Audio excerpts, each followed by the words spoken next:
One of the competitions that I really love watching in the Olympics are the races in track and field. It's absolutely incredible to watch these amazing athletes give it their all and compete. And, watching them reminded me of a race I watched one time on TV. And it was a long distance run. And throughout the race, there was a clear-cut leader. And towards the end, as he was approaching the finish line, he began to wave to the crowd. He was telling them to stand up, get pumped up, right? Because he was about to finish this race, and he had it in the bag. Only there was one problem. As he began to celebrate and lift his arms up, he relaxed.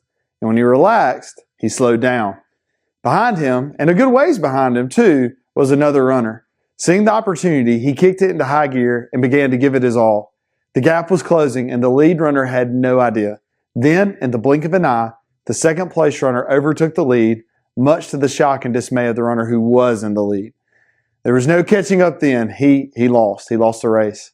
See, this is what happens in the race of life too, when we become too dependent or focused on ourselves and not the goal. Proverbs 16:18 says this, "Pride comes before destruction, and an arrogant spirit before the fall." When we make it all about us, we're doomed to fail. This is especially true for those who have never trusted Christ. Their hope is in themselves, but it's only fleeting. But a hope and trust in Christ is what will last.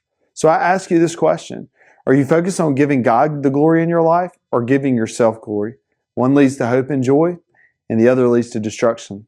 Choose wisely because remember, change begins in you. The Change Begins in You is brought to you in part by Piggly Wiggly of Collinsville, Patrick Allen Companies, Mitchell Tire and Wrecker in Collinsville, and Mowdy Cabinetry.